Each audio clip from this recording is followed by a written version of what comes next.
The papyrus lay at the bottom of a sealed well in the Saqqara necropolis for 3,900 years, and the worker who found it in the year 2021 had to sign a non-disclosure agreement before the archaeologists could bring it to light. This was no ordinary text. Within its 23 spells, there was something that no other Middle Kingdom papyrus contained: instructions for summoning entities that the Egyptian priests themselves had declared unnameable. The University of Chicago cataloged it as the Papyrus of the Chamber of Secrets. The media called it the Forbidden Manuscript. But what they did not say is that this was neither the first nor the most dangerous.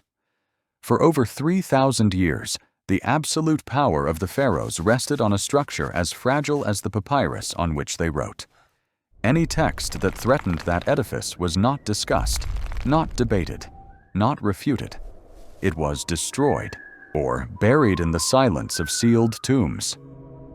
You have heard the official version of Egypt: benevolent gods, divine pharaohs, a civilization that built pyramids with perfect geometry and lived in harmony under the desert sun. That version exists because someone decided that the other one must not survive, and that someone was not an external enemy. It was the Egyptians themselves. The pyramid texts, the first religious writings of humanity, carved in stone over 4,500 years ago, already contained warnings. 761 spells intended to guide the pharaoh to the afterlife, but with clauses that later priests would consider dangerous. Phrases like, "Let these words not be spoken by the living," appear in the margins. They were not blessings, they were locks. In the Middle Kingdom, scribes transferred those texts to the coffins of the nobility and expanded the repertoire to 1,800 spells. Archaeologists call them the coffin texts. But within that collection, there is a specific group that modern translators have labeled spells of extreme caution. Whoever read them aloud, according to the text itself, would become exposed to a danger that is not described. It is only hinted at. Now ask yourself, if a pharaoh's power depended on his control over sacred knowledge, what would that pharaoh do with a text that revealed that knowledge was an invention, or that there were forces that even the gods could not control? The answer is not theoretical. It is written in the very papyri that official archaeology has decided to keep out of public reach. Of the more than 7,500 known Egyptian papyri, only 40% is digitized. The rest rests in warehouses, metal boxes, and museum basements that no independent researcher can access. In 2021, a decree from the Egyptian Ministry of Antiquities allowed certain documents to be classified as restricted for reasons of national security or religious sensitivity. 12 papyri were catalogued under that category, 12 texts that contained something the Egyptian government considers too dangerous to be read. The first of these is the Ebers Papyrus, a medical treatise with over 1,800 recipes, written around 1,550 years before Christ, during the New Kingdom. For centuries, it was considered an advanced medical manual, and it was. But some of its sections were classified by the priests themselves as confidential. They contained formulas that must not fall into the hands of the lay public. That classification is not an accident. It is a clue about how power protects its secrets. If you want to keep deciphering these forbidden archives, subscribe so you don't miss the next document that history wanted to hide. And tell me in the comments, what do you think the restricted papyri are really hiding? Write Ebers if you think there is more to it than we have been told. What kind of medical knowledge requires secrecy? Not knowledge of healing herbs. That was available to everyone. The secret was something else. Recipes to manipulate perception, induce trance states, alter memory, formulas that a priest could use to make a pharaoh see what did not exist, or stop seeing what did exist. The line between medicine and mind control in ancient Egypt was as thin as the edge of an obsidian blade. But there is another papyrus, far less known, that archaeologists found in a tomb from the 12th dynasty, and that was never published in any textbook. Its editors titled it the Papyrus of the Admonitions of Ipuwer, though the name of the original scribe has been lost. The text describes an Egypt in chaos. The Nile turned red, famine spreading, temples looted, slaves ruling. Egyptologists interpret it as a literary work, an allegory of disorder. But there is a problem. The events described coincide with the transition period between the Old Kingdom and the First Intermediate Period, an era of real collapse documented in the stone annals. What Ipuwer wrote was not fiction. It was a forensic report. And that report contained something that the pharaohs of later dynasties could not allow to circulate. Evidence that their divine power had crumbled before, that it was not eternal, that the God who anointed them could abandon them. The scribes of the 12th dynasty buried copies of the papyrus in sealed tombs. They did not destroy it. They silenced it. Because a destroyed text can be forgotten, a buried text can be rediscovered only by those who hold the keys. You're 15 minutes into this journey, and you have already seen the pattern. Every time an absolute regime faces a threat to its foundational narrative, it does not confront it. It buries it, and then controls who can unearth it. Now imagine you are a scribe in the year 1200 before Christ, and the pharaoh orders you to select which texts will survive and which will be condemned to oblivion.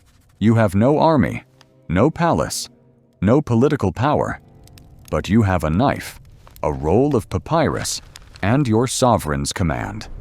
You decide what deserves to be remembered. The Book of the Dead, the most famous work of Egyptian literature, was written in that era, around 1250 years before Christ, on the Papyrus of Ani. It contains 210 chapters, spells for navigating the underworld, protecting the heart on the scale of judgment, preventing the soul from being devoured by the beast Ammit. It is a survival manual for the afterlife. But spell number 125 contains a line that translators usually omit in popular editions. It says, "May the God not allow these words to harm me." It is not a plea to the God, it is a warning to the reader. The text itself recognizes that words can be dangerous, that pronouncing them without preparation can trigger something that even the priests did not fully understand. What if the danger was not a supernatural curse, but a political one? What if what those spells described was the secret mechanism by which the pharaohs maintained their control, and that anyone who understood it could replicate it, or worse yet, destroy it? Remember what I promised at the beginning, that you would learn the texts and the pattern that ties forbidden pharaohs to the collapse of their absolute power. You have already seen the pieces. Now it is time to put them together. The Papyrus of the Chamber of Secrets, found at Saqqara, contains 23 spells that archaeologists catalogued as forbidden. But the number is not what matters. What matters is what those spells have in common. They all describe invocations that require the priest to abandon his identity, to empty himself so that another entity can speak through him. In the language of tyrants, that is called loss of control. For a pharaoh, whose power depended on being the sole channel between the gods and men, a ritual that allowed anyone to communicate directly with the divine was a death sentence. It was not heresy. It was competition. The priests of Amun, the most powerful caste of the New Kingdom, knew this. That is why they hoarded papyri, controlled access to the temples, and established a system of oral teaching that ensured certain texts were never read by uninitiated eyes. Pharaoh Akhenaten tried to break that monopoly when, in the 14th century before Christ, He banned the worship of Amun and declared Aten the only god. He built a new capital in the desert, Akhetaten, and ordered the names of the old gods erased from temple walls, the most ambitious damnatio memoriae in Egyptian history. That revelation is not in any archive because someone decided it should never be. If you want to keep unearthing the pieces that regimes bury, subscribe. This is just beginning to show the hidden corridors of absolute power. Tell me in the comments, do you think that papyrus contained the key to the pharaoh's divine monopoly? Or is it just a legend the priests used to justify their censorship? But Akhenaten did not last. His reign ended, his city was abandoned, and the priests of Amun regained power. The first thing they did was destroy all the texts Akhenaten had written, not just those about Aten, all of them, including a papyrus that, according to some sources, contained a revelation about the very origin of the pharaoh's divine power. That papyrus was never found, not because it is lost, but because the priests who buried it knew exactly where to put it. And modern archaeology, with all its technology, has not wanted to look. Because looking would mean acknowledging that the official version of Egyptian history is a deliberate construction, a story woven by the victors of a 3,000-year war, and that the forbidden manuscripts are not anomalies. They are the missing pieces of a puzzle that someone made sure was never completed. Now you know the pattern. Now you know that the papyri that official archaeology keeps hidden are not minor texts. They are the keys that open the cells where the pharaohs locked away the truth about their own collapse. And the same question the scribes of the 12th dynasty asked when they buried the Ipuwer papyrus now arises again, before you. If those texts came to light, what would happen to everything you think you know about absolute power? That question is not rhetorical. It has a concrete answer, and it is carved into the stone of a temple that tourists visit every day without knowing what it really means. The Temple of Edfu in Upper Egypt, built during the Ptolemaic period, contains inscriptions that Egyptologists call the building texts of the temple. There, with surgical precision, the complete ritual for founding a sanctuary is described. But on the west wall of the hypostyle hall, there is a section that tour guides never point out. It speaks of the defeat of the enemies of order. These are not external enemies, not Hittite or Libyan invaders.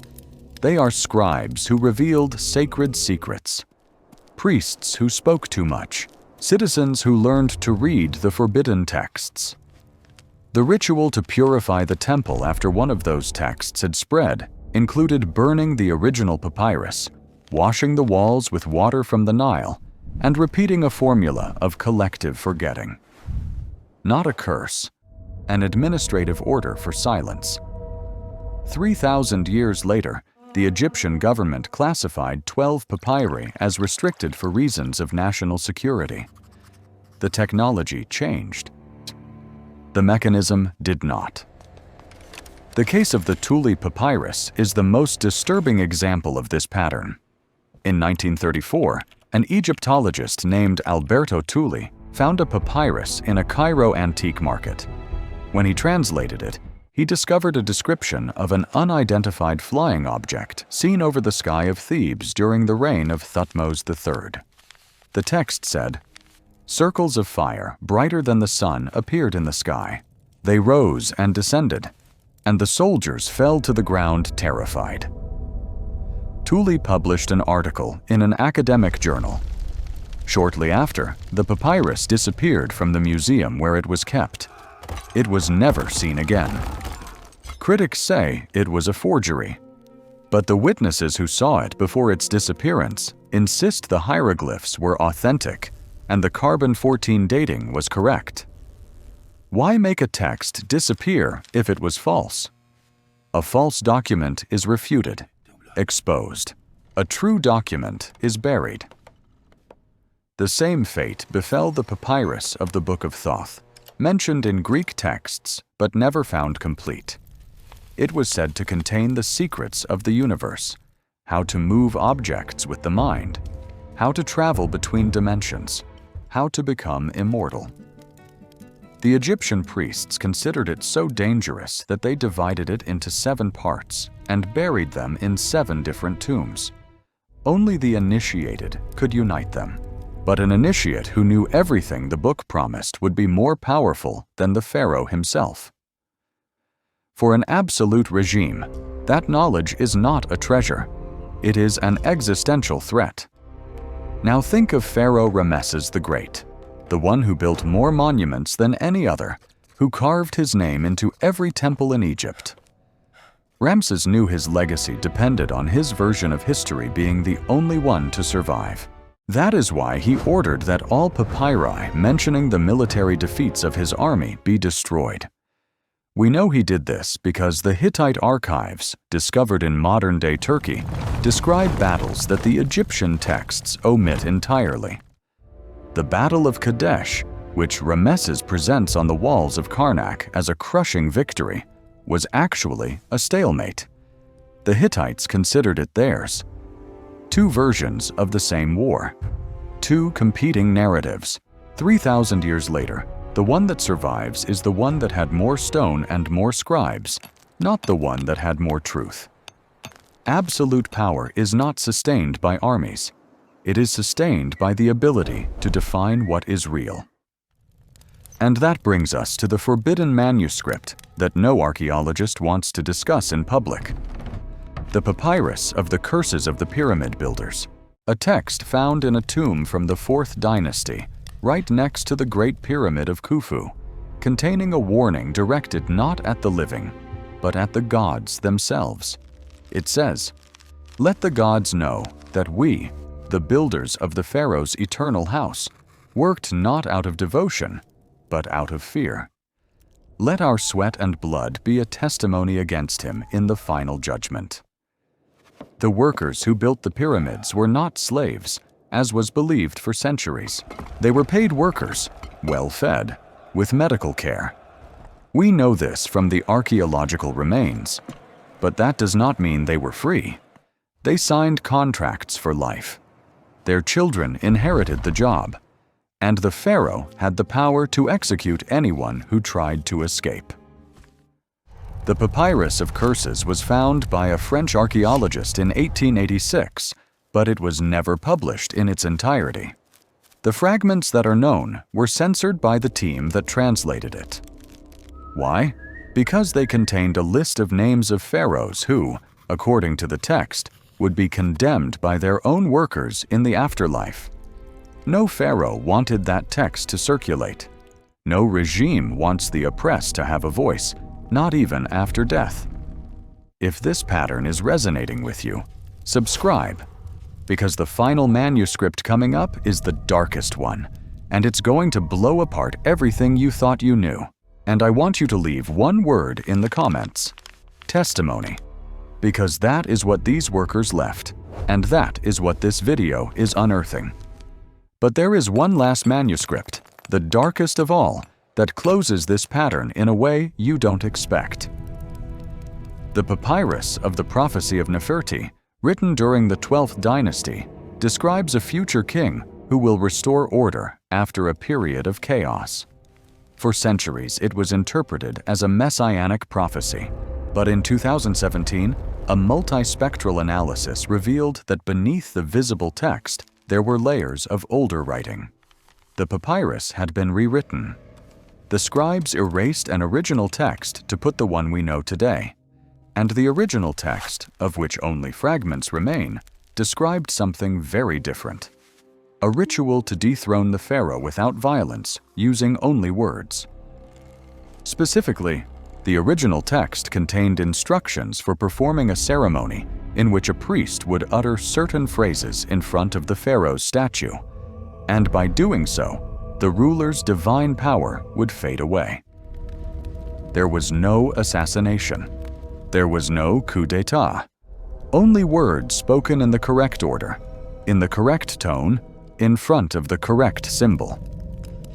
The priests who rewrote it did not destroy the original. They covered it up. They buried it under a convenient prophecy that spoke of a savior king. Because a text that teaches how to overthrow a regime with words is too dangerous to leave visible. But the multispectral analysis found it. The technology that the priests could not predict revealed what they tried to hide. And now, the question you left open at the beginning takes on its true meaning. If those texts came to light, absolute power would not fall by an army or a revolution. It would fall because someone would speak the right words in front of the right symbol. The pattern repeats every time a tyrant believes his version of history is the only one possible. But history is never singular. It is a battlefield where each generation unearths what the previous one buried. The 12 papyri classified by the Egyptian Ministry of Antiquities are not the end of this story. They are merely the latest chapter in a war that began 5,000 years ago and is not yet over. The scribes of the 12th dynasty buried the Ipuwer papyrus. The priests of Amun erased the name of Akhenaten. The Egyptian government classified 12 texts as restricted. But the next time an archaeologist turns on a multispectral scanner over an unpublished papyrus, they might find exactly what someone does not want you to find. And when that happens, what you think you know about absolute power will crumble like a pyramid without foundations. The desert sand has covered entire temples, complete cities, dynasties that believed themselves eternal. But the sand also preserves. Beneath its layers, the papyri wait, not as relics of a dead past, but as evidence of a crime that is still being committed. The kidnapping of truth by those who believe they have the right to define it. You have seen the pattern. You have followed it from the pyramid texts to the multispectral analyses of the 21st century. You know that every time an absolute power faces a truth that threatens it, it does not destroy it. It buries it, and that every generation of archaeologists, historians, and translators chooses whether to unearth that truth or let the sand cover it once more. The forbidden manuscripts of the pharaohs are not lost. They are waiting. In museum storages, in metal boxes, in temperature-controlled basements, in private collections no independent researcher has seen. And as long as they remain there, the official version of history will continue to be the only one you hear. But now you know that another exists, and knowing it is already an act of breaking with the silence.